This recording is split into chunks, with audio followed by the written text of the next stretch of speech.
What's up, everyone? Welcome to the newest episode of the Bronx Muchachos podcast, brought to us by 5 Reasons Sports Network.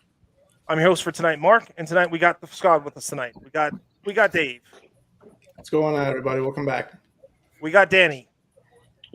What's good, everybody? We got Alex. Hello, everybody. How's everybody doing tonight? And of course, tonight we got our minor league guru and friend of the pod, Paul Woodin from Prospects 1500. Hey, good evening, guys. Happy Greg Weishart Day. Hey, that's right, Greg Weishart Day. All right, everyone, be sure to like, rate, review, subscribe, and give us a review on Apple Podcasts, Google Podcasts, Spotify, Castbox, and wherever else you get your podcasts from. Also, check out our link tree, which is link.tree/Bronx Muchachos, the real Bronx Muchachos, for all of our special offers from all of our sponsors, such as Lids, Southwest Airlines, Hilton Hotels, and many more.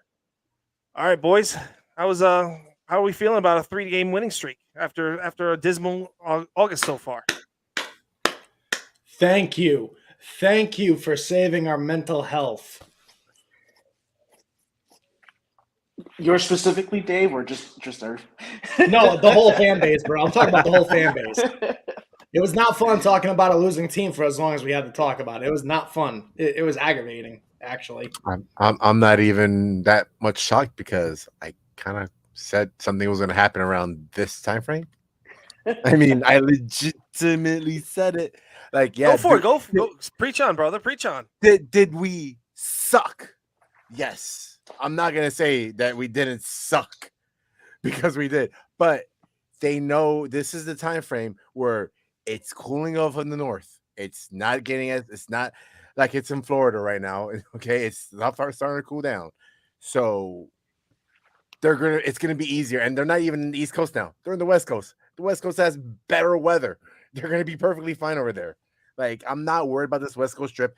They did what they had to do against the Mets. They showed that Mad Max was more like Mad Nothing. He was like a maxi pad, realistically. Okay, and we took care of that. Like, we took care of the Mets, and now we're gonna have to take care of the Oakland Athletics, and we're gonna take care of this West Coast trip, and then we're gonna be in a streak, and then next week's gonna come around, and everyone's gonna be like, "Oh my gosh, this is the Yankees that we gotta have." That's what's gonna happen. Everybody should just listen to last week's episode because it was like spot on. Alex is just a savant. That's just what it is. He's got the crystal ball. He's Nostradamus. Yeah, you can see it all. Don't hate, man. I'm gonna stay all humble right now, and then next week's gonna come around, and I'm just gonna be like, yeah, pat me in the back now. That guy that said Alex is an idiot, you're wrong. You're wrong. I'm gonna start a book that says the quatrains of Alex, and just keep flipping pages. We're using words that we don't know. You ever seen the Nostradamus documentary on Hulu or Netflix or wherever it is? It was pretty interesting stuff. It's called the Nostradamus Effect. It's pretty good. Yeah, no, man, I'm good. I don't believe that real mumble jumble. I'm not saying you gotta believe it. I'm just saying it was interesting. That's all I'm saying. I hear Nostradamus. I think elephantitis. So I'm not sure. Oh boy. Yeah, I don't know what it is, but okay. Get educated. Go look it up. All right. Nah, I'm good. We're so much happier now. Dave is right. This is so much better for Hey, man, it's a beautiful thing. We don't have Mets fans talking trash on Twitter, thinking they're the best thing since sliced bread when they got the Braves coming right up behind them. Mad Max was mad. He was pretty upset when Judge took him deep. He was a maxi pad. Yeah, he was pretty mad when Judge took him deep, and then got pretty mad again when Judge almost took him deep for the second time in that game. So, yeah, good series all around. He tried to get cute with fastballs. Mm-hmm. Like, he's been dominating Judge with sliders. As David Cohn said, in that bat. As David Cohn said, he was defiantly stubborn. Yeah. So, well, anyway. I mean, you got Mad Max trying to beat him in not Shea Stadium. I still call it Shea Stadium, in Citi Field, off his off speed stuff, right? So he wanted to beat him with his number one, and he got beaten. So It was good to see. What you guys think about Boone's move to keep Clark Schmidt in the game the day before yesterday? He pushed Paul, him what too do- long. Close it out. Well, what do you think Pushed him about too that? long. I think he kept him a little too long. Nothing too wild. I mean, he's looking at 50 to 60 pitches. I mean, the last minor league start was somewhere in that bracket. So at that point, he was hitting the limit. So I think that was it. It was like you knew he was at a 50 pitch limit, and that was it. I mean, go ahead. Yeah, go ahead, Dave. Go ahead. I think he tried to get a little too cute with him, knowing that you don't know what you're going to get out of who's down there, with the exception of the Karate Kid, Marinaccio. And yeah, I think he just pushed him a little too hard, a little too long, and it didn't look like he had a feel for any of his pitches that late in the game either. So Clark did a good job. I would have pulled him. I would have pulled him before the ninth inning, though. I mean, it's just a matter of I think he wanted to give the whole bullpen a day off for the most part. Yeah, I know what he was trying to do. It just and like unfortunately didn't add up and work hopefully out. Clark could get out of that. And I mean, there was a couple borderline calls there Yeah. that didn't go Clark's way too. Yep. So I think it came down to the matchup of Wandy Peralta versus Darren Ruff, and Wandy Peralta versus Peralta versus Darren Ruff, or a Clark Schmidt versus Mark just left, but a Clark Schmidt versus a Lindor type of situation.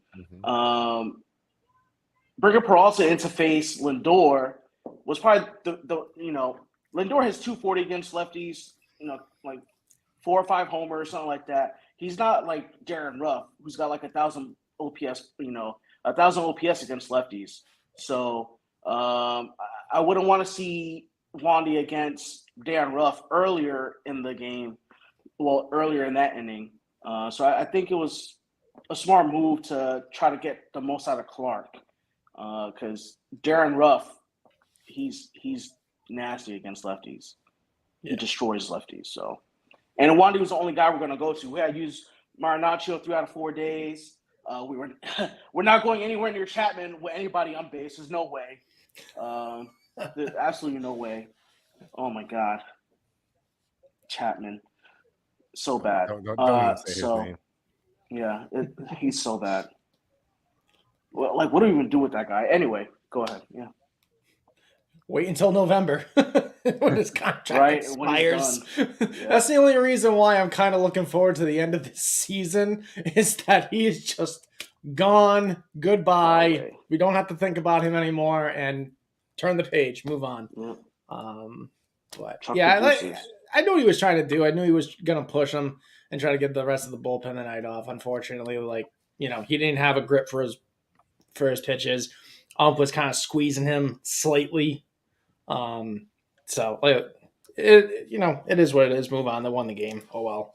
Made it interesting towards the end.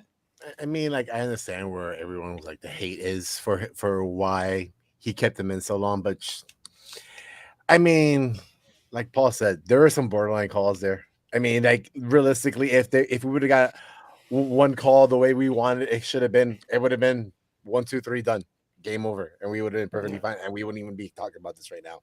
So it's like, it just came down to, we didn't get the call, things didn't go right, but at least we finished it off, and we didn't lose the game. So it is what it is. Yeah, Clark was totally amped up, man. He had 2 strikes on multiple guys, and he just couldn't find a way to put them away. But Exactly. that's what happens when you get amped up. You grip the slider a little too tight. It gets a little flat. The 2-seamer doesn't have as much horizontal or vertical movement. So 100%. Like, think about it. They all came, after the first guy got on, they all basically came in there. They tried to calm him down there, and it didn't really work out because they already had Wandy getting ready in the very beginning of that inning, because they're like, you know what, just as a precaution, let's be ready. And hey, they were smart. At least they thought the 10 steps ahead instead of like, oh no, bases loaded, what are we gonna do now? So at least they were ready for the backup plan. And is Benny our new leadoff hitter? I think that's like a legitimate question now. What were you gonna say, Paul? Yeah, I go just ahead, Paul. this goes back to the Aaron Boone thing. Like if he did leave Clark in one more time, or Wandy did give up a base hit there, Aaron Boone again. It's him making the decision of almost costing the game or possibly costing the game. Mhm. Like you knew what you were up against. Like you just got to get the, for lack of better terms, balls and take Clark Smith out of there and use someone else. You knew what you wanted to do, but you also got to make that move. And then I also want to give credit to Clark Smith for the end of the game when he said that Wandy saved his ass. It was kind of nice to see the team camaraderie there. He actually did say Wandy saved my ass, and then he admitted to giving him a big hug afterward. So the camaraderie seems like it's pretty good there, at least in the bullpen. Yeah. I mean, normally I'd agree with you with Aaron Boone making bad decisions, but what do you want the guy to do? He barely has a bullpen down there. And the guys that he has are, hit or miss every single night. So he's doing the best with what he's got. I mean, it's hard to kind of lay the blame at his feet for the bullpen going awry when you got about 80% of your bullpen from the beginning of the year that was just mowing people down on the IL. So I wouldn't put all the blame on Boone. Like, at the end of the day, these guys are not robots. They're human beings. So I think some people tend to forget that, these guys don't Are you plug the themselves same into a Dave wall. that was here last week? Because man, I think that we have like a doppelganger going on. Because now you're actually being like having sympathy for the team. Like for the whole like 3-4 past weeks, you've been like the sky is falling, the sky is falling. And now Well, I mean, now you're when like when you put Albert Abreu on the mound and let him completely crap the bed like he does, yes, I have an issue with that.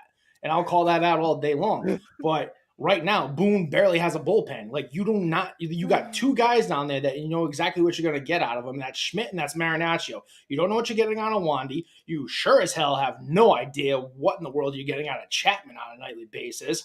And you know what you're gonna get. You're gonna know what you're gonna get out of one defensive lefty out there. That's and Loizaga is hit or miss too. I still think he's dealing with a shoulder problem. This bullpen misses he's Michael trying to King in a lot. Mm-hmm. Yeah. Yes. Loizaga looks really good. 100%. No, absolutely, Danny. Loizaga looks great, but He's getting up to 100. He got up to 100 in his last outing. just imagine having throwing strikes. Chapman doing Chapman what he's supposed to be doing. King and Loizaga. It's not gonna happen. Chapman's been. I know, but just imagining it, and it never happened together. No. You could imagine it when we play MLB The Show. Yeah. That's a good game. Okay, can we come back to reality? Yeah. I mean, I'm telling you the truth, though. You're acting like I'm not like being factual. I'm like, I'm saying. We hope Clay Holmes comes back off the IL stint like Clay Holmes. Right, that's the hope. So you have him in the ninth, and that really narrows down the roles right there from Clay. Then you go Efros, Trevino, Marinaccio type of situation. I had this all written down in my phone, and I can't remember which phone it was, my work phone or this phone. But I had Holmes in the ninth, and then Efros in the eighth, and then you could go with Loizaga in the seventh, with Marinaccio in the playoffs. Like, there's a bridge to get to the ninth. And it's going to be about matchups, but it's up to Boone to put the right matchups together. Here's my question, though. When Britton comes back, when Holmes comes back, Castro, if he ever comes back, you got all these guys all these pitchers coming off the IL. Who's getting kicked to the curb? Like, all right, we know Abreu's going bye-bye. We know Luke Bard's probably going back. He's already bye-bye. Come on, Abreu's like on. He's still on the roster in my mind. He's still there. He's not gone. But who gets the boot? Gosh. Who gets kicked to the curb? Abreu's going to be on IL for the rest of the season. Lucas Licky hasn't seen innings in it seems 3 weeks. He just pitched the other day, didn't he? Licky? Pitched the last game in the Blue Jays series, I believe. Yeah. Pitched the last couple of innings. One of those games against the Blue Jays. But he really hasn't been a big part of this bullpen. He's been kind of that long guy. Yeah. And there's times where I want to see more out of Lucas Licky, but I don't think he's a high leverage. He's not a high leverage guy, that's for sure. Like we tried that with Albert Abreu. He had a couple good outings, and Boone was like, "Oh, let's see what we got here." And Albert was like, "Hey, psych, I fooled all you guys. I'm a B bullpen arm." along with Lucas Licky. So those two will probably be at the top of the list if a healthy Zach Britton comes back, a guy with the 95-mile-per-hour sinker and the nasty slider. If that type of dude comes back, then yeah, I could see a Licky or a Abreu kind of kicking the curb. And then when you got Severino coming back, what do you do with him? You put him in the rotation, or you send Tyone or Herman to the pen, or do you put Sevy in the pen as the long guy? You know, you got that dilemma too. Yeah. Now, I'm would really you? interested- I'm really interested in how we're gonna. At some point in time, before we get to the playoffs, we'll probably do this at some point in time. Talk about roster construction. Yeah. Because this is going to be a lot of fun to debate this. And I'm sure the coaches in there, come playoff time, are going to be going at each other's necks. Like, the guys that stuck up for like a Licky or a Abreu, be like, yeah, he deserves to be on this roster. And everyone's going to be like, psych, no, he doesn't. He needs to go. He needs to go again. So all I know is it's gonna be Harrison fun. Bader better be on the roster over Aaron Hicks. That's all I'm gonna say. Harrison Bader just got moved to the 60-man roster, 60-man Yeah, DL. I know. Paul and I were talking about this. That's just a procedural move at this point. Yeah. It's retroactive to when he got put on the IL. So Yeah, there's not much time left. His 60 days is almost done, or might even be done already. I mean, he went on the IL in like what, July, just before the trade deadline? I think it was June 27. June? Yeah. So his 60 days is done in what? A couple days. August. Yeah. July, August. Yeah. So August 27th. 2 days from today. Procedural move. Just to get another person up here. So, Paul, what do you got this week? What do we want? We want We it want all. to talk about Anthony Rizzo batting cleanup like we started. Well, first of all, give us your thoughts about Paul O'Neill Day. Let's start there. I mean, it was nice. It was a nice ceremony. It was nice to hear him tell Aaron Judge to stay. It was nice to get a veteran in there, a guy that's been around the block a little bit. I personally think the Yankees should bring more guys in to talk to Aaron Judge and say the same thing. Bernie Williams, etc. Say, hey, stay home. This is home. Otherwise, it was pretty good. Hey, don't worry. On the 9th, it is Derek Jeter Day. Hall of Fame night. Yep. So that's a good person to talk to agree. Aaron about right there. I was trying to figure out to get tickets for that, but they are crazy expensive. Of I course think they Derek Jeter would be like the perfect person to talk to Aaron Judge.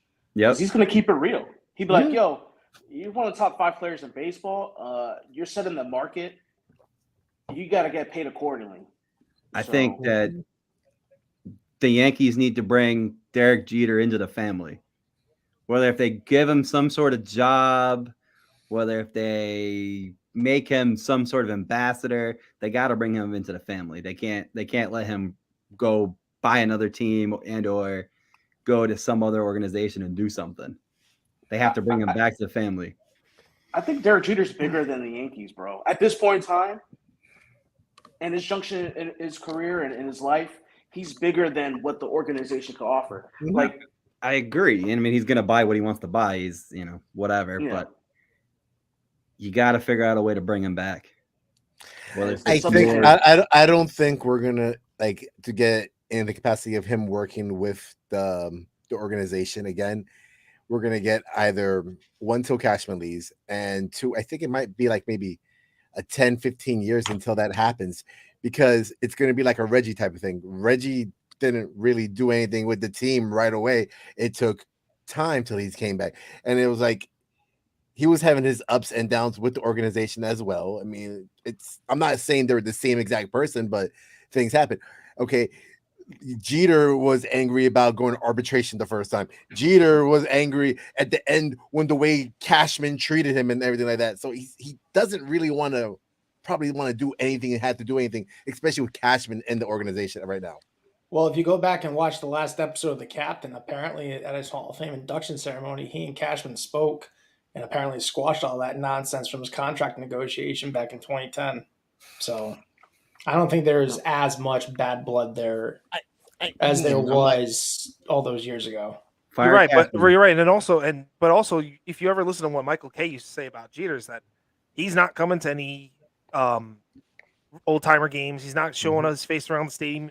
Like like when he retired, the baseball part of his career is done. Like the playing type, all that stuff, like being quote unquote a baseball player, that's done. So he's not scouting for the team. He's not going to come to spring training and be an advisor or anything like that. Like that's all behind him. He's something done. crazy. It's just something absolutely wild. What if the Steinbrenners decide to sell the team and Jeter decides to get in with a group of people? I mean, he's not. Let's do it. So it'd What be are absolutely you- wild, but I'm it'd be all Wild. amazing. He's still gonna be. He's got to play second fiddle like he did down in Miami. That's fine. Actually, probably third fiddle at that point. I mean, he doesn't have all the money. Him He and has to A-Rod have should buy the together, team. obviously. Screw it. A-Rod can sell the Timberwolves. Yeah, Yeah. I'm in for that. You guys are you spend guys money. all smoking that recreational? No. no. Not legal here. Come on. It's a fun Like, idea. this is that's for sure. ridiculous. It's what a I'm fun hearing. idea, Alex. Lighten Well, it actually, up. good idea. Jesus. It's a fun Grinch idea. I striking got again. a weird question though, because when Jeter was running the Marlins, he got Jorge Posada to come down there and be part of the Marlins organization. Now, The family. yeah. So That's so family. Denbo, yeah. So Jeter left. Denbo got axed. What is Posada still part of the whole thing, or did he walk away the minute Jeter No. walked away?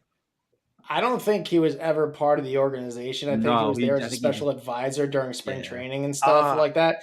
And actually, before he bought the Marlins, there was rumors around saying that him, Posada, Pettit, and Rivera were going to try and buy the Astros a few Oh, years God. back.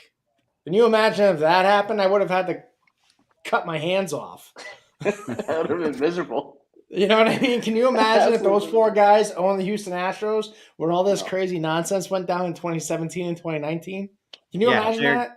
Like, Yeah. Well, at that point, I guess you could see Roger Clemens being. I'd part have of to that- throw that- myself in front of a train, It's knowing that That's those like guys were a Marvel's part What of If. something like that. terrible. It's like Marvel's What If, like with the zombies walking around, and you're just like, oh my god, what is going on? Jeez, that is just terrible. So did anyone else cry during Paul O'Neill's retire ceremony? I sure did. I did. Oh my god. I the did. water- was I think, tearing I up. think the, I think the water cooler cried again. When it got Bro, that picked, gift yeah, was that absolutely awesome. savage. That was perfect. My wife was like, I don't get it. I'm like, hon, hold on a second. Don't worry Hold on, about dude. You too. I'm like, this is what this is all about. She's like, oh, I get it now. I'm like, sit back down, Red Sox fan. No, man, I cried. I'm not gonna lie. I think this was, 21 years too late. I think this should have been done a long time ago. He was a staple in that organization. He was like basically the unofficial captain, along with Mattingly, all those years ago when he first came over from the Reds. Especially when Mattingly got the tire. No, he had the title. Yeah, exactly. He was like 1A. No, he was more the- like Manley was more like that. I mean, O'Neal was more like that. That buffer between Manley and till Jeter got it living away. Yeah. So like that was that little buff. And that watching them play all the highlights from his career just brought back all the old memories that we all keep talking about and looking at in the rearview mirror, because the last 13 years have been absolutely atrocious. It was a good day. And it's just sad that it took O'Neal, Martinez, Jorge, Rivera, and Pettit showing up to get these guys to win a game. Like, I can't even imagine what that conversation with those 5 guys to those 26 men in that locker room was before the game. Like, it was probably pull your heads out of your sixes. Let's get this going and get back out on the field and start winning ball games again. I'm convinced that's what happened. I hope that's what happened. But yeah, If it it was is a good what day. happened, then my whole hot take was perfect at the right time frame, because it's gonna go perfect then. I think just having their energy in the clubhouse, it does a lot too to a ball club. Like for alumni games, like in college, I was fortunate enough to have Mike Aviles as one of our alumni at Concordia, and he just showed up and he was just fielding ground balls, and we're just like, oh, this is just so cool.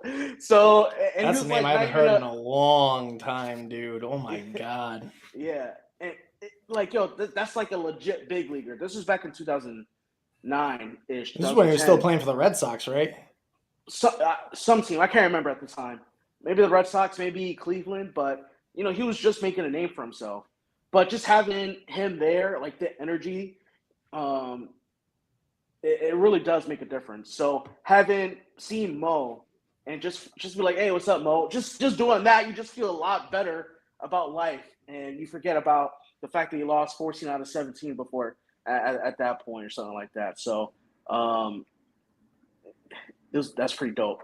And it helps that Benny Blanco got hot, Andrew Benintendi, from the leadoff spot. The past 3 games, he's had a direct impact in us winning these games. So, and it's from him hitting the leadoff spot, like you guys talked about.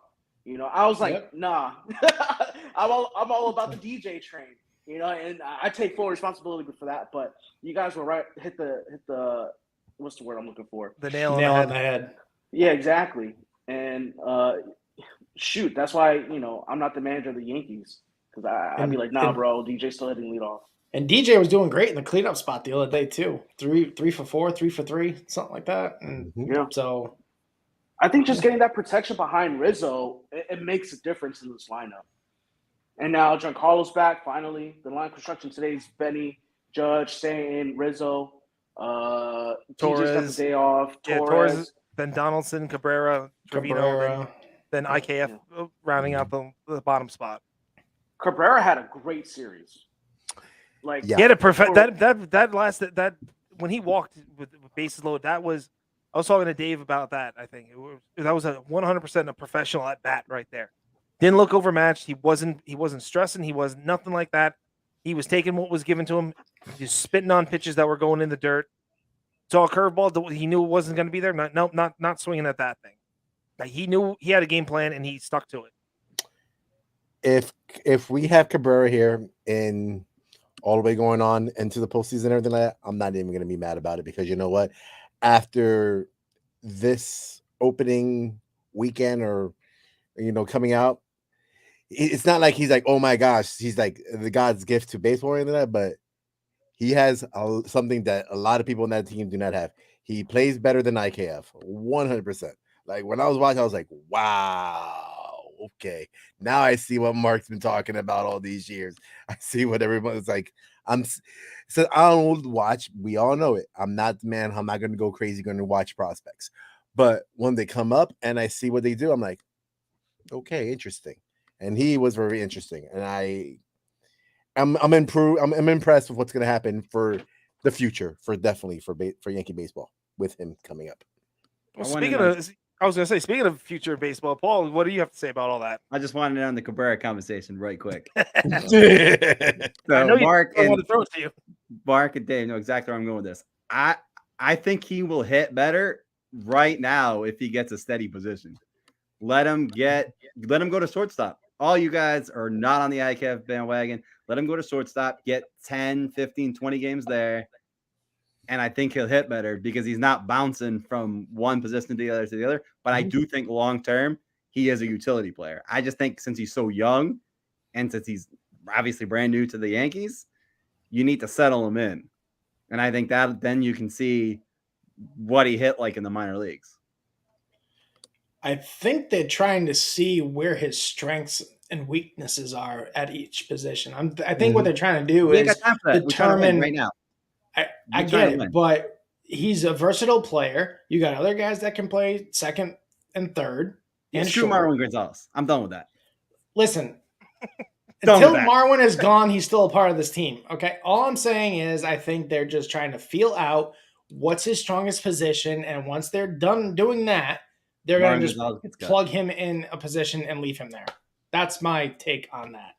But they've had but Paul can attest to this too. They have tons and tons of data on him playing second base, playing shortstop, playing third base on a regular in the minor leagues, especially second base. Like from everything in minor, especially when he was doing A-ball last year, he was in that central triangle where he played second base, shortstop, and center field.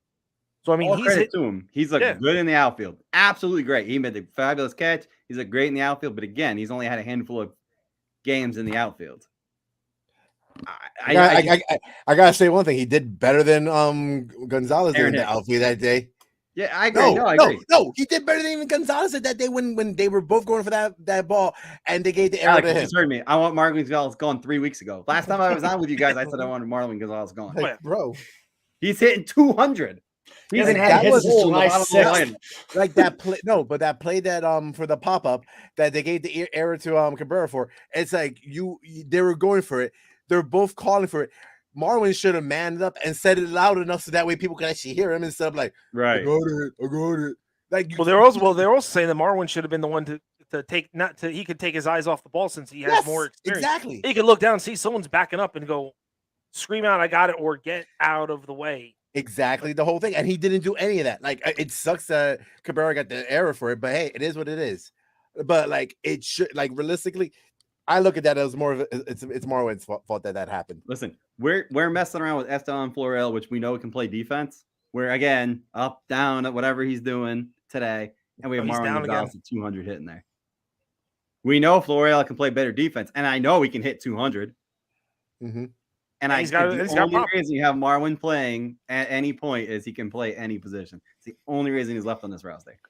And if that's the But case, you have Cabrera right now that can do that. So what? That's my point. I don't have Florial in the outfield. I can have Cabrera on the infield. That's my wash. Let's just put it this way: the more days we see Cabrera's name on the lineup, the more reasons we're not going to see Gonzalez's name in the postseason lineup. I don't remember if it was Mark or Dave that talked to me today. I don't see Andujar or Florial possibly even being here next year either. I agree almost 100%. Like, what are we doing here? We're not going to have Hicks next year. We're not going to have Hicks next year either. 20 more times. Hicks is not going to be here next year. I fully expect Florial to be part of a trade in the offseason. Full on, and I think Miggy's going to be DFA'd. I don't think Florial's got a little bit. Florial might not have as much like juice as he used to, but playing center field could hit 200, and get behind a couple baseballs along the way. Could get you 15 home runs.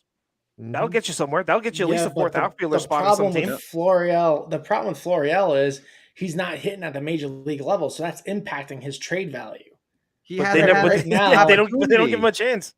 He hasn't had an opportunity. But what I'm saying is, if you're talking about an offseason, if you're talking about trading this guy in the offseason, I mean, good luck. Him and Andujar are throw-ins at this point. Hicks is stuck here for another 3-4 years.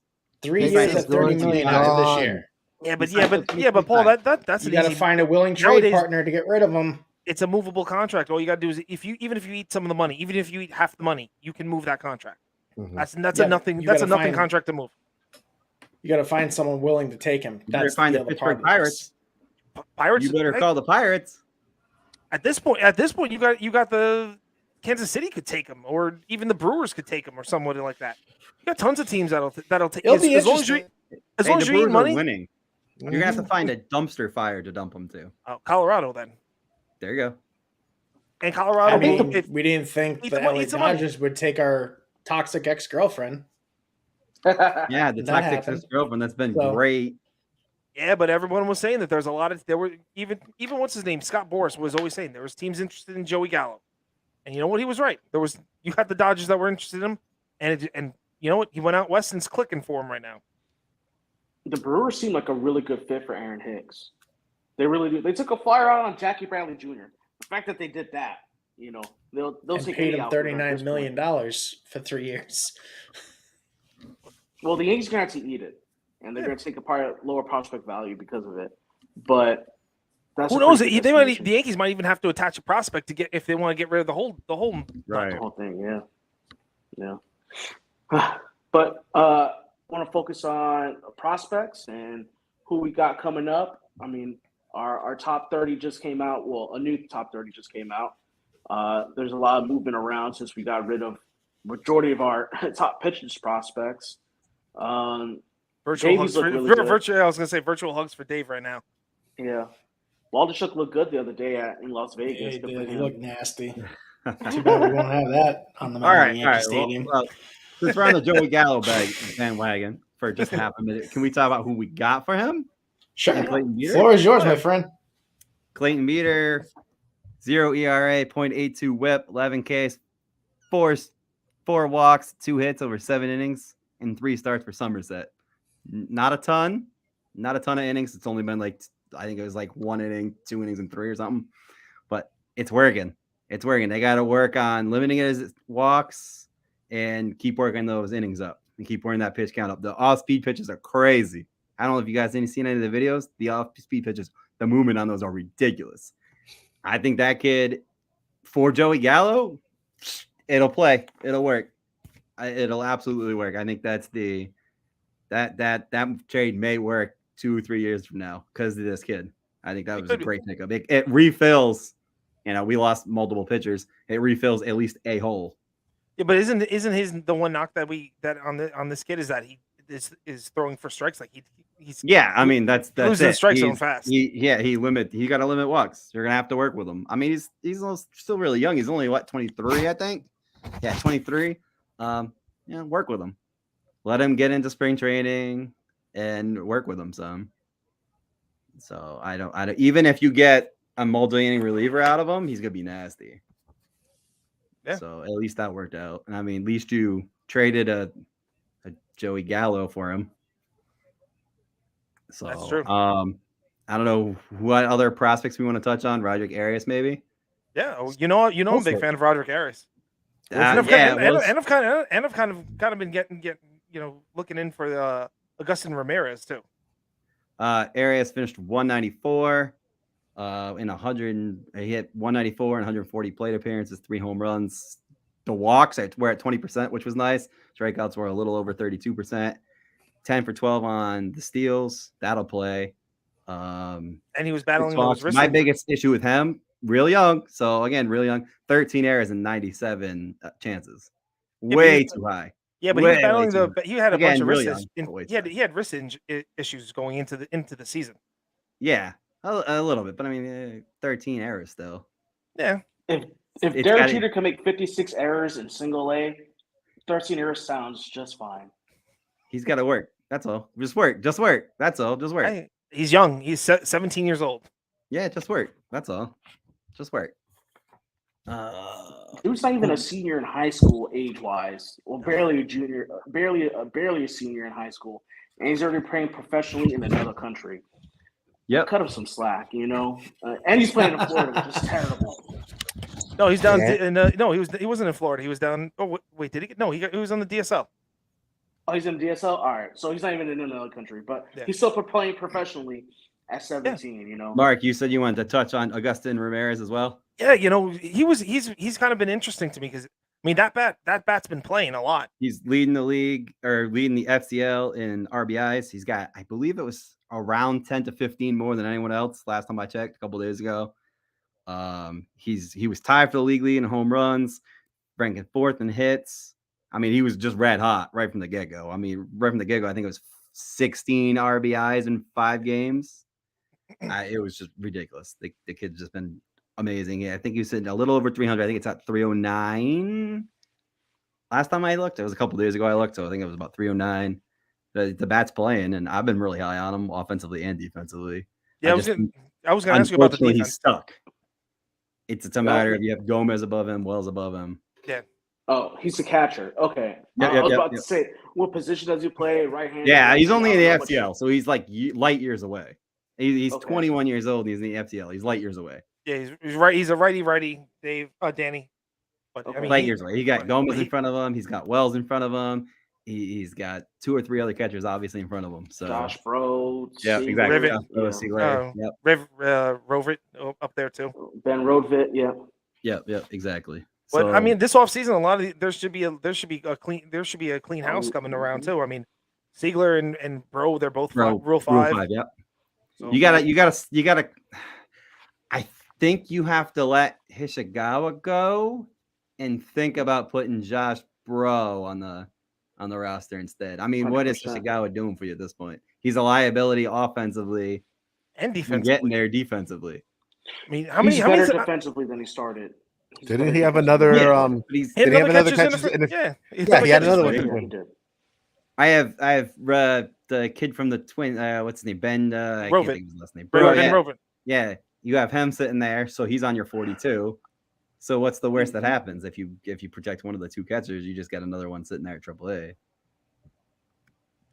I'm not excited about it. I'm not even excited about Jose Trevino, to be honest with you. Hey, watch it.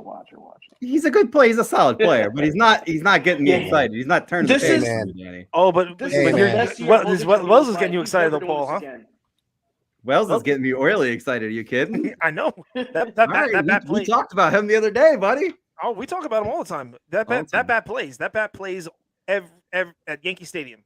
That's I what I'm think you can call him up right now and he can hit just as good as Jose Trevino, if not better. That's a Okay. bold statement, but I don't think it's out of the play. I mean, he's hitting 285 this year. I mean, he's got 14 doubles, 13 home runs, roughly. The bat's going to play. 10 stolen bases. We got to talk about that. I mean, speed for a catcher is always good. He has, I think, I like speed for a catcher, but you know what? I don't want my catcher stealing bases because I don't. You know what? Nah, man, that man's. He sort of reminds me, and I haven't seen anybody say this, so I'm going to be the first. He sort of reminds me of Jason Kendall a little bit, if you want to go back. He's got a little bit of speed. He's got a little bit of pop. He's going to hit for average.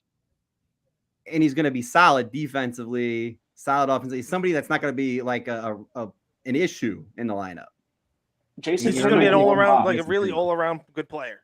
Exactly. Just a solid player. Nothing spectacular. He'll make a couple all-star teams. And that's him. I think that's, and I haven't seen that comparison anywhere, so I'm just kind of making it up on the fly. But I think that's kind of where I'm going with this. Hey, Mark, how you You should take that feel? and run with it. Hey, Mark, since you weren't here at the time, how you feeling with Andrew Benintendi being leadoff now? You've been calling it. I've been calling for it. I think that it's I was saying that, and I've always said this. When he was on the Royals, he was the leadoff player for the Royals. So it didn't make any sense when he got traded to the Yankees to move him to the 4th spot or the 5th spot. That's not where he's comfortable playing. He was comfortable leading off, being the table setter, setting, going forward. To take him out of his rhythm probably was partially why he was slumping. Now that you put him back to where he's supposed to be, where he feels really comfortable, boom, going. He's now, it's now clicking now, and that's jumpstarting everybody, and that's helping to jumpstart everybody else. Now you got someone in front of Judge. Now Judge got someone to hit for. Then you got people behind Judge. Benintendi's going to see a lot of fastballs. Judge is going to get pitches. Judge is going to get. Everyone behind Judge has got to really step up now. You got Stanton tonight, then Rizzo, then Glaber. I mean, speaking of, we were talking before about people not being on the roster next year. Saying it now, Glaber's playing himself off this team. I know that we got some Glaber fans here, but man, is he playing? He's playing himself off this team. I'm reserving judgment until the end of the year because I want to see someone who's better. And there's not many better second basemen in baseball right now, offensively and defensively. So, yes, he makes bonehead mistakes, but they're fleeting. And I think he makes a lot of smart plays too. And I like Glaber a lot. So I see a spot for him next year because I don't see anybody better. Altuve, Santiago Espinal made the All-Star team, and he has a 620 OPS plus, like 620 OPS. Like, come on, dude's a joke over there in Toronto. You just got the country's vote. That's all that is. But statistically, Andres Jimenez, yeah, but you're not going to get him from Cleveland. Glaber's still a top 5 second baseman in the American League, hands down. What if I tell you this? What if next year they put you? What if next year they do a little bit of clean sweep? What if they get rid of or move IKF, and they bring up number 1 and number 3? They bring up Peraza to play short and put Volpe at second. Just send them right up. Paul, go for it, Paul. We were talking about this a couple days ago. Me and you, Mark. We were texting about this. I am the component of Cabrera at third, Peraza at short, Volpe at second, and go spend all that extra money on an ace. Because Garrett Cole, he's okay, but he's missing the ace. Go get an ace. This way, I don't have to worry about spending any money on my middle infielders at all. You still got DJ that can roam around and fill for every one of them. Exactly. You're forgetting the albatross at third base that's kind of blocking this all from happening, and Josh Donaldson. Trade him with a prospect. 1 year just like we talked about Hicks. Goodbye. Take him in a prospect. You attach Will Warren to him. You attach an okay prospect to him. Somebody's going to take him. It's the Adam Ottavino thing from a couple years ago when they traded him with Frank German. It's the same type of thing.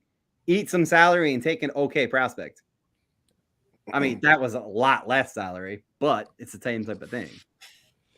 My thing is the Yankees would never do anything like that because they value veteran leadership way too much. They will get rid of Gleyber Torres as fast as anything else. They don't care about they're just a number. And Gleyber they don't see Gleyber as the future. Okay, if they have all the prospects in the world behind them, the minute Gleyber the offseason kicks in, Gleyber's name is going to be going around. They'll be like, "Who wants Gleyber? Who wants Gleyber?" And they're going to be giving him away. So remember this. Remember this. So there was a big article. So MLB trade rumors came out, and they said that it was going to be Rojas and Pablo Lopez going to the Yankees, and what was wanted was Gleyber and Cabrera, not Cabrera. Sorry, Gleyber and Peraza. That was the treat. That was the deal that was on the table, and the Yankees said no to that one. So if let's fast forward the talks for a little bit. It probably wasn't because they didn't want to get rid of Gleyber. It was probably because they didn't want to get rid of Cabrera. It was Peraza, and yeah, they don't. My bad. Yeah, no, and I keep hearing these. I was hearing these rumors around trade deadline that the only untouchables in the Yankee system were Volpe and Dominguez, and they had internal talks, and they had been veering on the side that Peraza was an untouchable as well. So to get Pablo Lopez, you're not, to give up Peraza, they must have big plans for Peraza, which means that IKF is only a stopgap. And honestly, and Danny, hold on, I'm sorry, give me 1 second. This is not the first time Gleyber's name has been brought up in trade rumors. When it was Frankie Lindor last year, it was Luis Gil, Gleyber, and then plus and plus, from what I understood. Those were the two names that were definitely on the table. Cashman brought that to Hal Steinbrenner. Said this is what it'll take. We can get Francisco Lindor. We'll have our shortstop for the next 10 years. And Hal said no because he had to then go ahead and pay him after that. You talking about Hal being cheap? Nah, that doesn't happen. I know, right? Never happened before. And about Gleyber's offense, he got a best second baseman on the team right now. The offensive play is better than Gleyber. Gleyber's back 518 home. 50 offensive 295, 434, and 729. Let me throw a curveball into this. If DJ's a versatile dude, then I don't want to take away that versatility. I value the versatility at second, third, and first because he's a go-over at each one. I don't want to just stick him at second and say, go play today, because what's going to happen when inevitably we see what's going on with Josh Johnson this year. At least I thought coming into this year, we're going to get plus offensive player, right? And then it turns out that he's just garbage. So having got DJ as a scapegoat essentially is a positive, is a plus. So let me throw a cool curveball. What happens if you just go trade Peraza, Volpe, and a couple other prospects, go get me an ace that's really, really expensive? Is Hal going to go pay for that? Because I'm down with that. If you want to give me 2 aces and trade away some of these prospects, go win.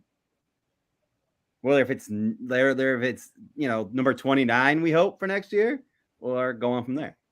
Who are you gonna? What ace are you gonna go get with those guys? Just give me an ace. Brandon Woodruff from Milwaukee comes to mind.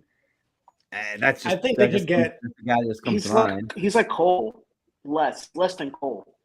Brandon Woodruff is not an ace. Corbin Burns. There you go. They're going to trade him though, because he's not getting paid. Exactly. Milwaukee's going to be looking to win. So there's not anybody on the market besides Luis Castillo that's even close to being ace type quality that's going to be available. Sandy Alcantara, he's not going to be available. I'm pretty sure Miami signed him to a long-term deal. Yeah, I think 560. I think they did a 565. 5 years, $85 million. Yeah. Okay, they're not moving him. Paulo Lopez, we saw what the price was for him, and he's not being that. Okay, so if we go even in the American League, there's not anybody that's available that we can be like, hey, you know what, we kind of buy or trade for. It's done already. And even during the offseason, we're going to hope that Clark Schmidt becomes a legit number 4-3 type of dude. Call But- Cleveland. Go get Shane Bieber. You know what? That's not bad. That's But- not a bad. And he's Not at all. eligible, and they've been trying to trade him for a little while now. Yeah, not a bad at all. I like it. Guys, you're forgetting they already have an ace. He's in AAA. It's Danny Salazar. He's the White Lion.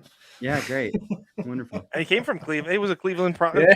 Cleveland guy too. Hey, he He had a was couple the good 1-2 years. punch He had a with couple good years. Carlos No knock on him. Carrasco. It was Kluber, Carrasco, and Salazar. 1, 2, and 3. Just and here's another crazy, just totally crazy, just absolutely crazy. The Angels are selling their team. Say the Yeah. Angels get an owner that's cheap. I Doesn't know want where to you're pay going with this, and I Ohtani's don't next want him. arbitration. Don't want him. Do you Don't want him. call them and say, "Hey, Nope. what Unless about we're talking Shohei about- Ohtani?" No, I'll take No. the center. I'll take Trout over Shohei Ohtani all day long. I don't trust Shohei Ohtani in New York. He can't perform on the East Coast. He can't perform under these bright lights. I would still For- give it a and call. over here, and the pinstripes are going to be way too heavy on him. He can't do it. Still and then give you're it a If they call. brought him here to either one pitch or hit one of the other, not both, I'd be okay with him being here as a left-handed Hey. bat. Lopez or Alcantara from Miami as well. I mean, they just talked about Lopez a little while ago. Oh, I'm Give Miami a call. definitely down for that. And then And they're really cheap. Oh, yeah. I mean, I think Alcantara is. I think it's 6 million or 8 million next year. I think it's 6 million next year. That's nothing. I have a funny feeling though Miami's going to try and build that team into a contender, so I don't see. Yeah, them I would trading hope I feel they either are of those too. Guys. Well, Just I've heard all these little rumors that Miami's quietly looking that Sherman's going to quietly look to sell the team. Yeah. Great. What a But shock. Yeah, I know, right? But no, if we could get anybody from Miami, I want Yuri Perez. That's the guy I want. Yuri Perez is absolutely filthy. He's sitting in Double They're A. not going to give him up though. Oh no. You gotta really work that. I mean, the kid's tall. I mean, 6'8", 220 pounds, 19-year-old from the DR. Hey, I mean- Edward Cabrera looks pretty good over there too. Oh yeah, he does. I mean, Miami's got a lot of Miami's got pitchers, and they did well drafting. They did well trading because they traded for Alcantara, Sixto Sanchez. I mean, he had that shoulder surgery, so hopefully for them if he comes back, I mean that's. bad. I mean they'll have a nice. They can have a good rotation, and they even have they have someone that we don't even talk about, which is Jesus Luzardo. Mhm. I was just about to mention his name. Here's my thing. Not to And they still got Not- Meyer not- down there too. Yeah, I Not mean they to got turn tons, they got this- tons of The people. third pick in the I- draft in 2022. I'm gonna be shocked if I see the Marlins going into a fire sale realistically, because I think the Marlins, when they have in a few years, they might be the contender too. They need bats. That's the thing. They're missing on their. I mean, we're becoming a Marlins podcast now, but Yeah, I was just about to say, not Can I to- turn this back real quick? Because I just watched Anthony Rizzo fly out again and do nothing for us again. in the 'Cause this four is hole. something I had brought up to Mark and Dave before. What is he doing hitting cleanup right now? Now, August 3rd to the 23rd. I don't- He's batting a whole total of 173. 20 strikeouts, I don't 5 know about him. walks. Don't know. What I is don't he thi- doing batting cleanup, Aaron Boone? I don't think it's Give an him a Aaron Boone day. thing. I think it's the nerds and Cashman put him there. I don't. Give him a day. I Leave still DJ truly in believe that Aaron Boone doesn't have full autonomy on that roster and on the daily lineups. I can't believe you give DJ a day off with Stanton coming back. You could use DJ and Stanton, give Rizzo the day off, and then tomorrow give DJ the day off. Here's my Well, thing. They already had a today. day off yesterday with the travel day. Yeah. Why does DJ need another day off? Go out there and play. They had that already planned. That they were already talking about that in give the Rizzo a Mets couple game. days. Let him figure himself out. You know, DJ's doing that. He's still doing the foot thing. Yeah, the toe. Mhm. Foot Yeah, stuff. so Great. yeah, foot Another stuff. Wes like- the foot stuff on. He's got OnlyFans, great but, feet. uh, Welcome to the Foot Muchachos, everybody. It's a whole nother thing. But This is uh, going down. This is our dark road. OnlyFans page, everybody. but we were, let's swing this back since we were talking prospect. Let's swing it back. We were talking Wells before. Sweeney hasn't been doing too well in A ball. I mean, in high A ball. He's kind of, not mediocre, but he's not average. Not little. I want to say below average. He hasn't been doing that well. No, he's struggling a little bit. He's in like I think it's 230, it's 400 at bats. That's quite a bit of at bats. That's a ton of at bats for him. He's still got 14 doubles, still got 13 home runs. That'll play. I mean, he's always got power, but yeah, he's I think it's second amongst Yankees minor leaguers in triples, fourth in RBIs, fifth in runs, seventh in hits and walks. I have 8th in homers and like 10th in steals. He's struggled since August 4th. This is the stat that I wanted to bring up. He's batting only 156 with 2 home runs in 8 games since August 4th. I mean, this is a little bit. So, I mean, and he also got injured from the 19th to the 26th. He was on the IR with a lower body injury. That's what they called it. Yeah. So he was hurt. I'm just writing it off as in a couple bad weeks. I'm not writing it off as he's struggling. All right. So let's probably the most take games he's played too in his life. What's that? This is probably the most games he's played in his life. Exactly. He's at 400 at bats. That's a substantial amount. Oh yeah, really especially when he was just drafted last year. Yeah. He was just drafted last year, so I mean, he didn't, he wasn't getting all that kind of play last year. Exactly. That's playing damn near every day. Yep. Well, he's at listen, 416 plate appearances, 357 at bats. That's what he's at right now. So that's a substantial amount of at bats and plate appearances. So let's take it this way, where you're saying he's kind of he's got a lot of the at bats. He's struggling a little bit.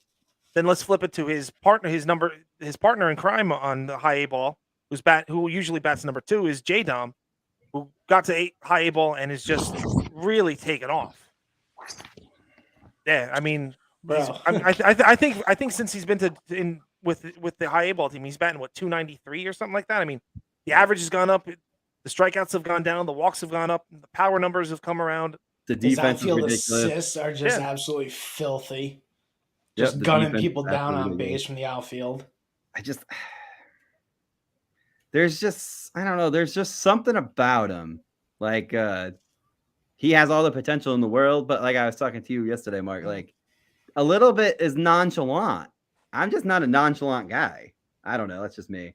But I mean, otherwise everything's gone okay. Oh yeah, but I was telling you the same thing yesterday. Everyone knocked Robbie Cano for the same thing. Well, that was forever. That was forever and ever. I know, but they always knocked him like, he makes that, he doesn't hustle, he doesn't make that play at second base. It's just nonchalant that he does it, but he made the play every time.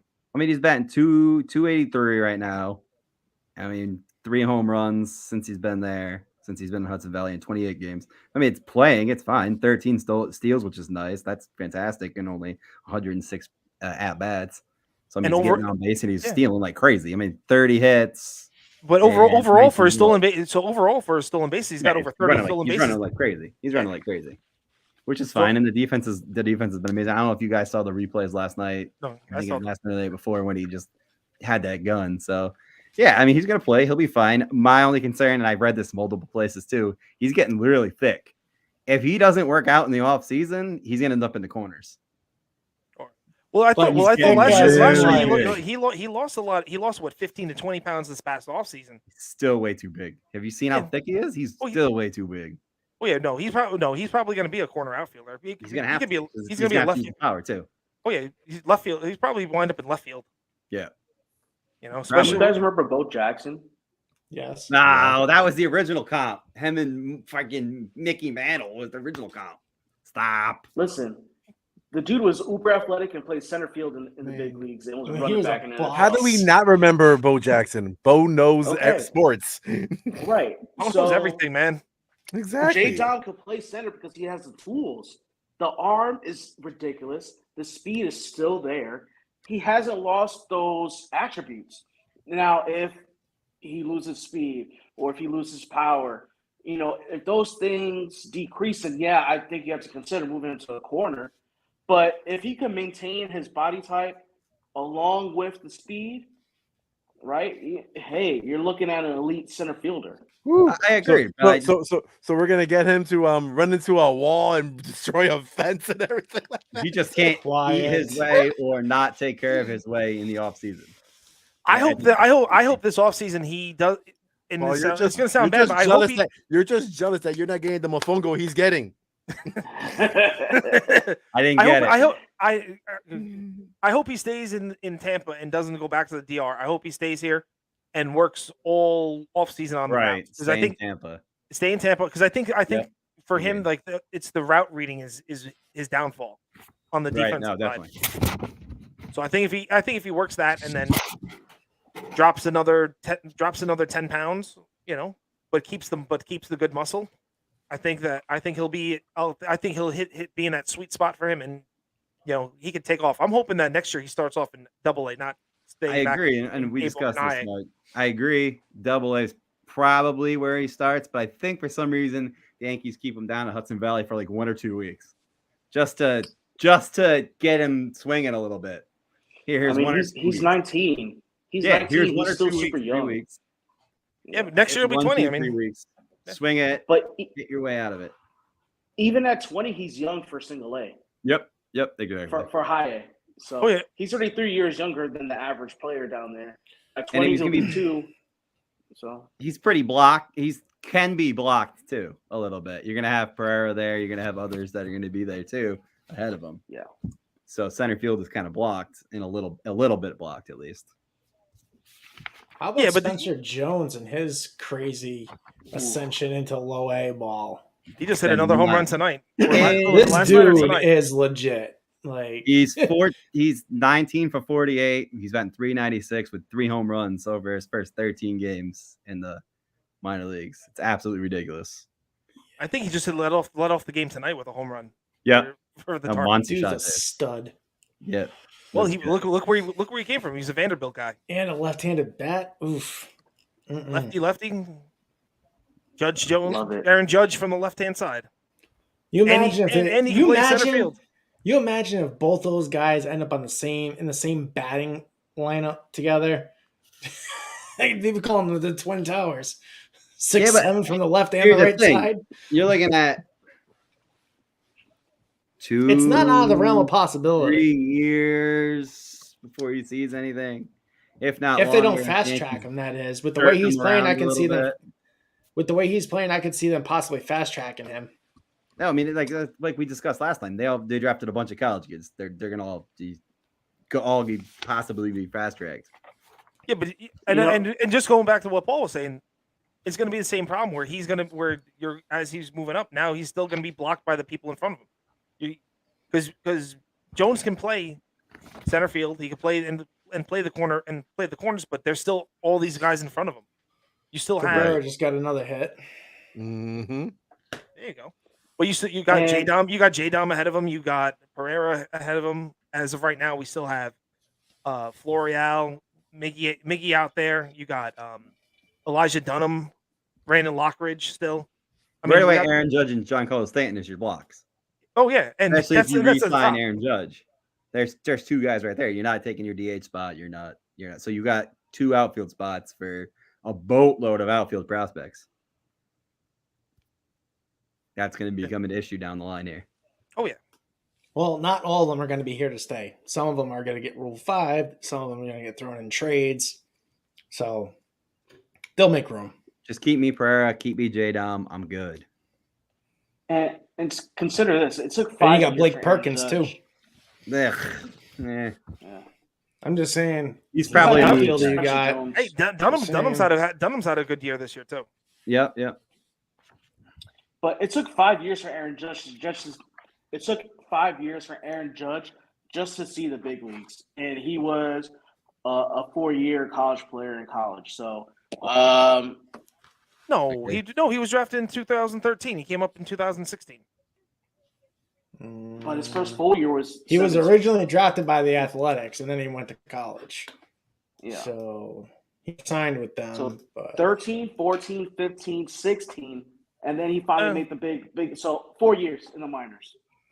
If you want to follow that trajectory. Yeah, but Jones is coming from a better college baseball program. He's coming from Vanderbilt, where everyone's sitting here saying he's too advanced. He was too advanced for drafted- FCL, and he was too advanced. And he's too Judge was advanced for OA drafted. ball. So, like pushing. Judge was drafted in the pushed first forward. round, 32nd overall. The 2000. Judge was drafted first round, 32nd overall, the 2013 amateur draft. So he spent 3 years in the minors. 13, 14, 15, 2.5, 16. really.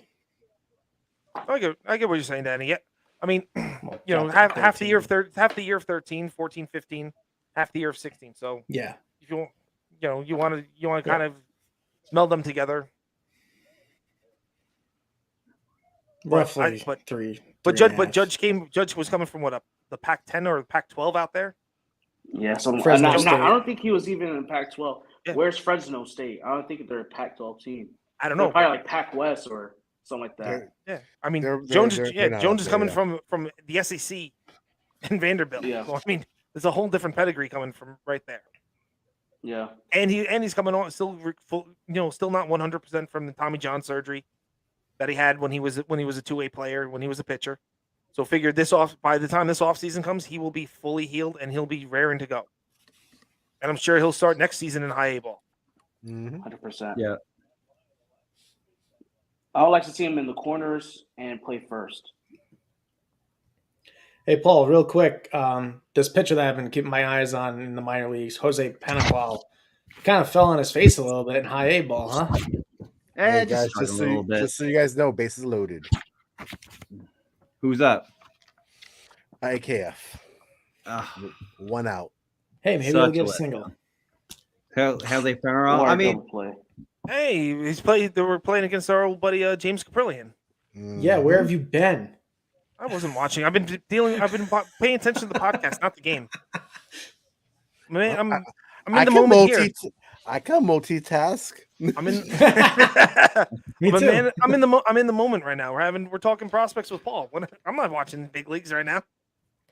oh boy. What now? Jose Penarol, is that what we're talking about? Paniqual, yeah. Yeah, I can't pronounce his last name. I'm terrible with names, guys. I'm sorry. It's all right. I'm being very honest. I've told you guys from the get go on that. No, he just struggled a little bit. I think it's just a bump up. He's really young still. I mean, it's just a 20 bump years old. Yeah, it's just a bump.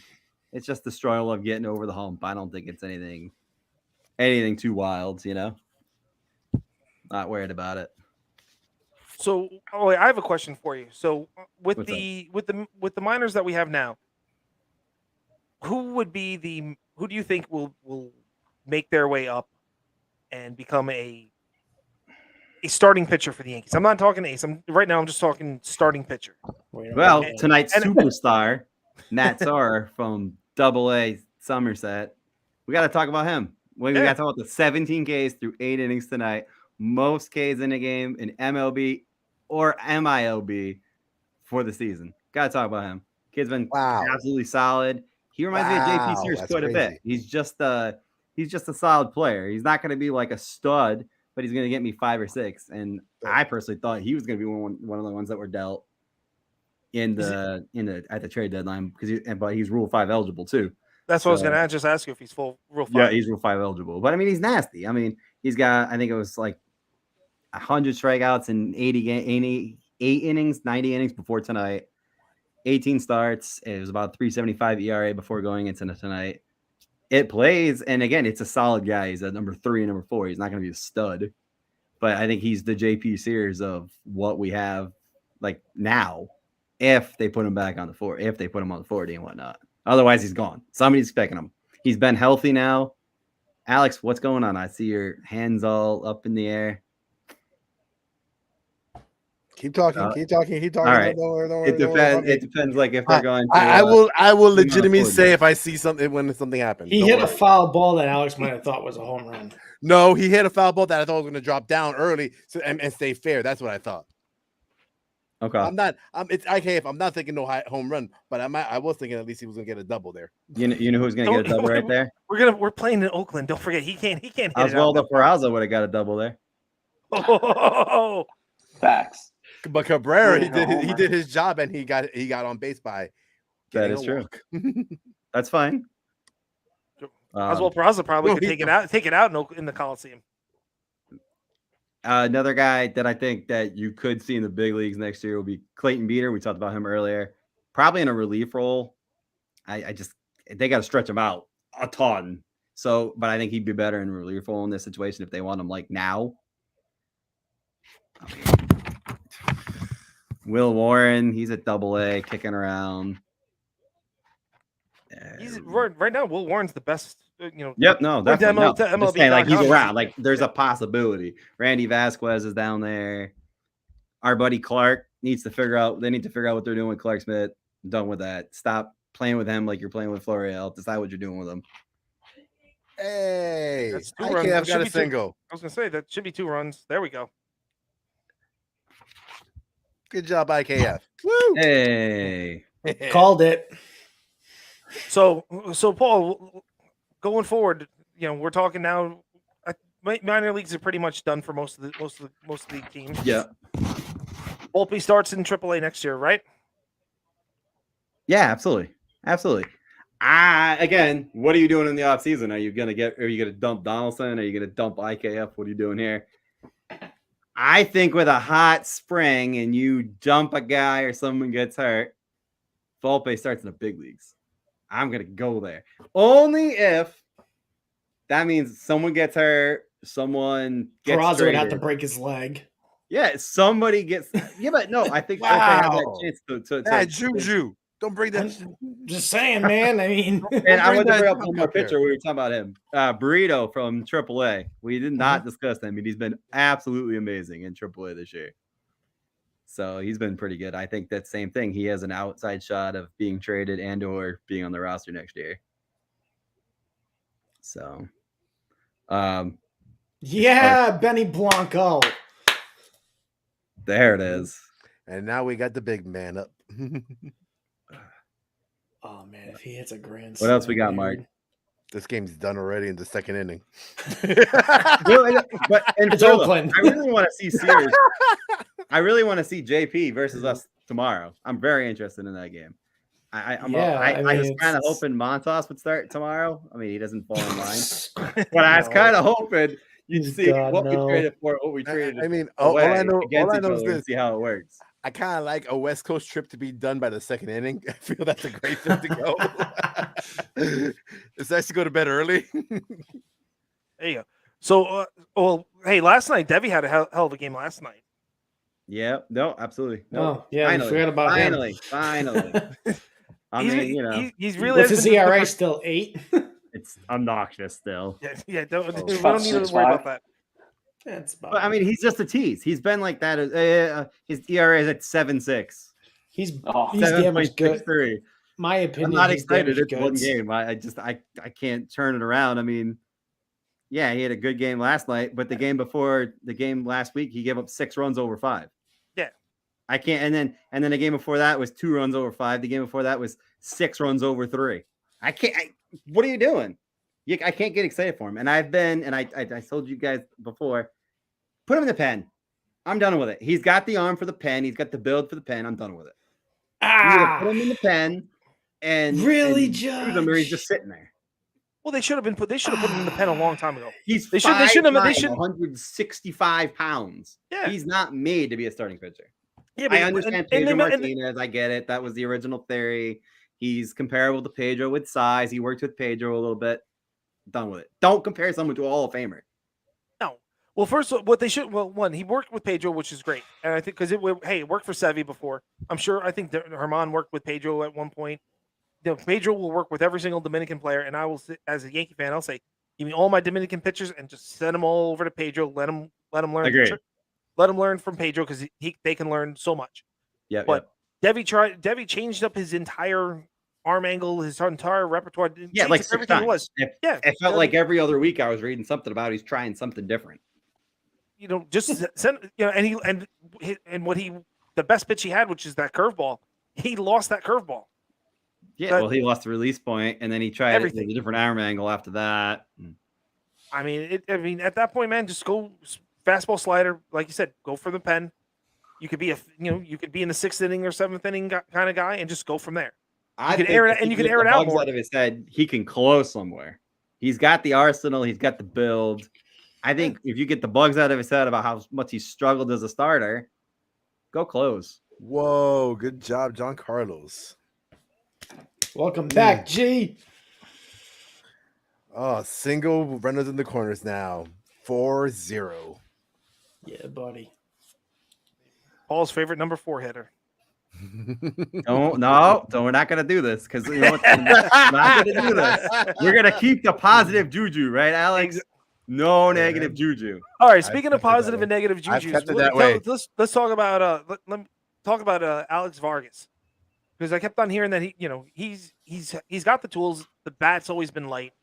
Switch hitter, I always love. I'm a big fan of switch hitters on the team, especially on the Yankees, because they need a lot more of that. Yeah. But I kept on reading things that he started getting an attitude and that kind of didn't start not playing for him. I was reading something about that too. I guess there's a little bit more swagger than they really, really want from him. I guess it's like he's I'm young, the man he's complex. swagger-esque, and maybe he should tone it down some. Is how it was written. I mean, he's fast. He's fast, but he's still only batting I think it's 210, 206, somewhere down in that bracket. Yeah. So the bat's not playing. 8 home runs, 20. I think it's 25 or 26 stolen bases. Bat's not playing, and I mean he's been there all year. He's Yeah. Bat's not playing in Tampa right now. No. If you're not, So, I mean, I'm not excited. I can't get excited. I think that he's going to slide down the top boards as well. I think he's still got some play. Don't get me wrong. I think he's still a solid player, but I think he's got to come down some of the boards. I know he came down to MLB board. He's at 27 in the top 30. Yeah, he's down 27. So I mean, he's a lot higher. Damn. Oh, your BFF didn't do a good job today. I told you, he shouldn't even be playing. I said this to you. Hey, man. A, Aaron Boone put him in the cleanup, and B, the dude is doing terrible for the last 3 weeks. I just had the stat. Still, it's Anthony Rizzo. He can wake up at any moment. So, and Anthony, we trust. Give him a day. I have DJ. Give him a day. I have Stanton back. Give him a day. I mean, Paul, what? Talk to us about some Antonio Gomez. How's our? Dave, thank you, Dave. I was actually just looking at him, just say, we should talk about our buddy right there. That's our older buddy. Yes. It's the same thing. I think that he's blocked. I mean, this is the discussion we just had on catchers. He's blocked quite a bit, but he is hitting I think it's playing about 260. I think it's 260. He struggled really early on, and then he was demoted to high A, and then to extended spring training for a little bit, and then he's batting. He's been really high. It's like 300 since the middle of June, and then that raised his average from 200 to 255. So he got really hot for a little while. I think it was a 40-game span, and he just was red hot. So he's been just really streaky, and that same thing. I think it's just a matter of consistent at bats, and I mean, again, he's 20 years old in low A. You got to give him some credit. So yeah. I mean, there's been really no pop. The pop's been a little bit lacking. I think it's 5 home runs all year. Do you think long term he's a catcher, or do you think he gets moved to another infield position? Yeah, because the defense plays. But I think I'm starting to. I'm an Austin Wells guy, and you guys know that. I'm starting to think he's more of a rotational type of catcher. Maybe not necessarily a backup, but I ask him to split time. A split time with somebody. Gotcha. I don't think he's necessarily going to be a starter somewhere. But again, he's 20 years old. I can't go tell you that, he's not going to become better at 20 years old. Quite young still and whatnot. So the arm's playing. The arm is going to play. I think that's where I'm going with that. The arm is going to play. He's going to throw people out at second base over and over and over again. Yeah, I think that's going to play. His throw down to second base is over 100 miles an hour. He used to be a pitcher too, so. Well, the pop times are what in his pop time is ridiculous. 1.8. Yeah, yeah, 1.8 exactly. Yeah. So I think that's what's really going to play. I think that's the thing there. That's gonna get him. He's gonna be a defensive catcher that's gonna bat me 250 maybe with a little bit of pop.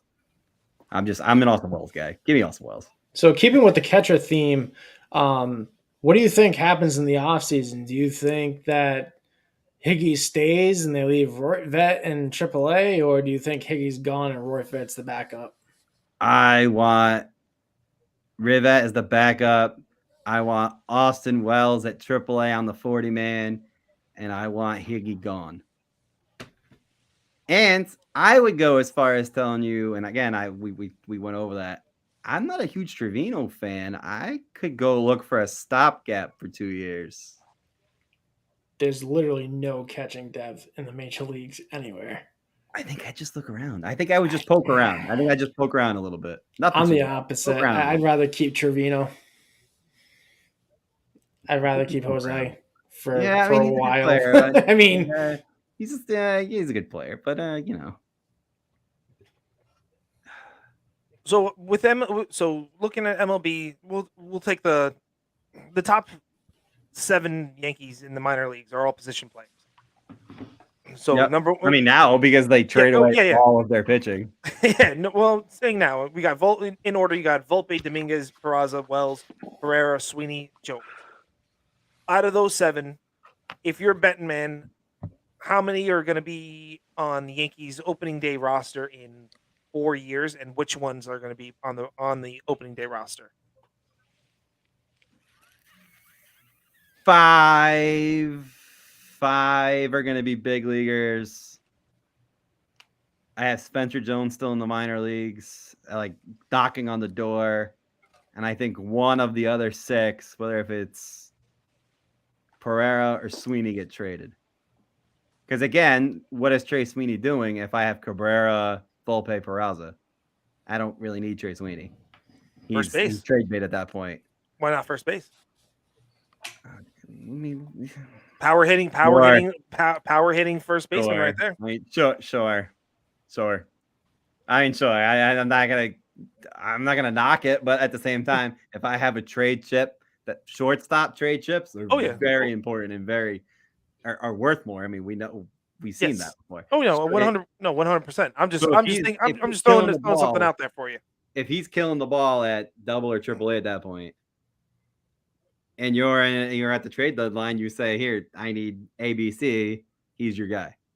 It's a Ken Waldichuk argument. He was knocking on the door. He was doing really, really well. He called Oakland. You said, "This is what I want, and we'll trade you the guys doing really well." It's the same type of argument with Sweeney. All right, doing really well. Here's a guy I have extra of. Take him. I mean, I think, like I said, J-Dom has to be up there by now. Peraza and Volpe have to be up there by then. Austin Wells, we said it all along. I want him to be catcher. Pereira, if the kid's hitting, he's going to be a center fielder. And that's another guy. I could see him getting moved too. Again, it's a stacked outfield situation because at that point you'll have Jones knocking on the door. You'll have J-Dom there. You'll have other guys right there. And you'll have guys coming up from the DSL and everything. Exactly. Like that. At that point, you have a lot of other prospects that are going to pop up prospects per se. Yeah. And the pop up prospect is always a good thing, but the pop up prospect will happen. You know, every time you mention J-Dom, I always think of back in the 2019 international signing period. So the 2 top guys back then were. And the 16-year-olds, we're not talking about Yoelqui Cespedes because he didn't even sign then, so shouldn't even be considered part of that whole class.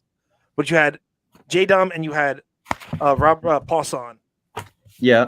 What has truly gone wrong with Poisson that I don't even think he ranks that highly anymore. And he was thought of pretty well. I mean, I know that people thought that this new kid that Seattle's going to be getting in 2023, Philin Celestine, they looked at the 2 of them and said Poisson is nothing compared to Celestine. But I mean, you're talking about a kid who was another switch hitter, shortstop that Oakland got in Poisson. Now he's not even switch hitting anymore. They got rid of his left-handed swing. He's batting strictly right-handed, and nothing. And offensively, he's really not offering anything out there. Yeah, I mean, a little bit of speed going on there, and his defense is okay. But I haven't seen enough of him to speak on him, to be very honest with you.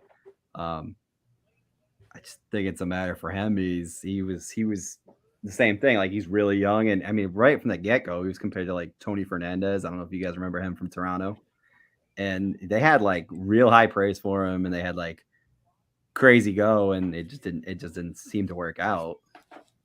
It's just the prospect thing. It doesn't always work out.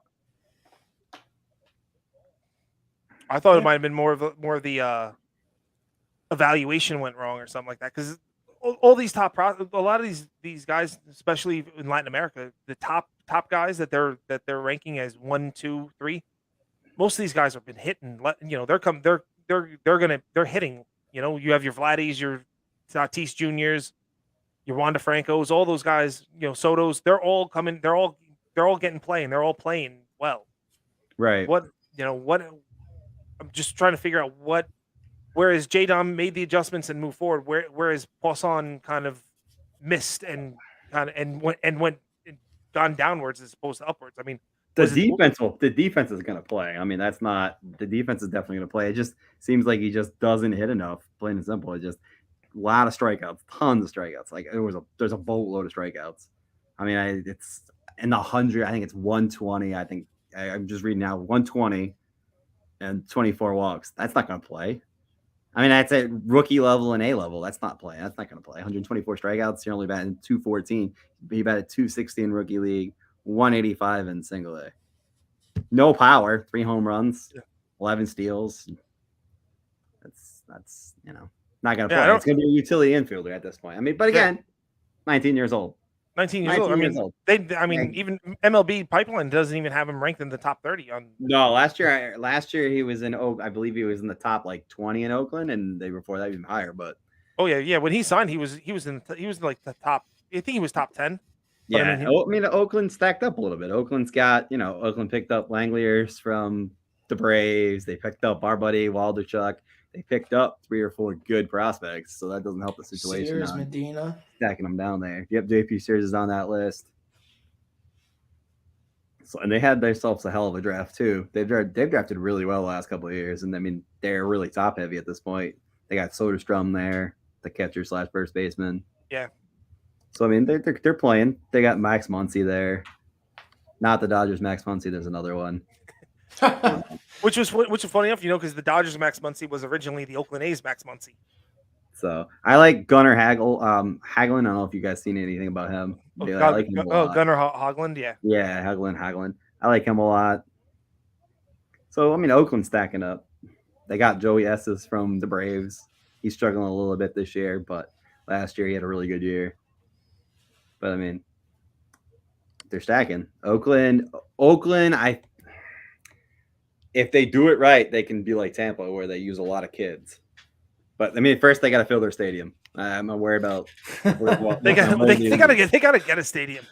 Yeah, I'm afraid they're gonna like leave or get sold, or they need to stop turning their team over every year too. Maybe then people will go watch them win instead of watching them lose. It's like 10,000 fans. I saw something like, come on, 10,000 fans. I think they're getting more popular for inappropriate things that happen in their stands than actually fans in their stands. Yeah, I read about that. Yeah. But they're still what are they? They're still averaging more people than the Tampa Bay Rays are averaging. But it's the same thing. Like there's certain stadiums that don't draw fans. There's certain locations that don't draw fans. Miami, Tampa, Oakland, and their garbage stadium. Well, I think if Miami didn't have the issues, Miami's just a head scratcher all around. It's South Beach. You would think a garbage location. It's not a very nice. There's no debating that. No, it's not. We all were there. Most of us were there last year for Yankees. Yeah, Yankees, it's not that bad of an area actually. It's a little event. I mean, that's Alex could talk more about that area than anybody else. But I'm good. But I mean, like, let's be real. Like, it's a nice area and everything like that, but it's not New York or anything like that. That it's up all night long and everything like that. So it's like, yeah, it's once the game is over with, that area is kind of quiet. No one's going into that area just because they want to go there. Yeah. Well, Anybody got anything else to add before we wrap this up? Wow, thanks. Now it sounds like I ended up with negativity. Sheesh. We're still winning. All right. 4-0. All right. So well here let's ask Paul these two questions here. Which do you think that the Angels are definitely gonna get sold, and do you think the Nationals get sold? I mean, we touched on that before about the Ohtani thing. Does someone want to take on the Angels? Absolutely. Why would you not? It's a huge market. They're selling tickets like a wildfire. Even if you want to move them, because I read an article that people might want to move them out of LA. They're not in LA. They're in Anaheim. Well, they're in Orange County. They're down the street from the Dodgers. They're essentially, neighbors. But if you want to move them out of Anaheim, go ahead, do it. Somebody mind. Washington Nationals, same thing. They're in a really good location. They are, but their TV rights deals suck. But the TV rights deals that they have are just abysmal. They moved too. Tennessee has been crying for a team for forever. Yeah. Las Vegas, I know you don't want to get involved with that, but you got to look at the Las Vegas Golden Knights hockey team. They've been selling out like wildfire. You got to think about that. Even the AAA team that's there, they sell out really well. Las Vegas Aces. They have really good attendance. You got to think about that. What about the Carolinas? I mean, the Carolinas have been known for baseball. The Carolinas, and then you also got to think about go back to Montreal, man. No. Go back to Montreal. They're starving for baseball up there. They had baseball. Baseball failed in Montreal miserably to the point where they were playing half of their home games in Puerto Rico. I know. Just saying. There's a lot of other areas that if you wanted to move Washington or move Anaheim, you could. Nope. Not happening. Can we get some fans together and some listeners together and maybe buy one of the two teams? Yeah, sure. We'll start a GoFundMe page. Yeah. There you go. Yeah. With our OnlyFans. Yes. Of course, Dave's gonna jump on the OnlyFans bandwagon. Nope, not happening. Anyway, anyway, I think that's gonna do it for us tonight. Thank you for everybody listening overseas. As usual, we love you all. Be sure to check out our link tree for all of our offers from our sponsors, as well as all of our social media accounts where we post content weekly. Be sure to like, subscribe, rate, review on Apple, Google, Spotify, Podcast Republic, Podcast Addict, Antenna Pod, Castbox, wherever you get your podcasts. Drop us a mailbag if you want to. Ask us some questions during the week. We'll be more than happy to answer it next week. We're live every Thursday on YouTube, 5 Reasons Sports Network. From Mark, Paul, Alex, and Danny, I'm David. Have a good weekend, everyone. See you next week.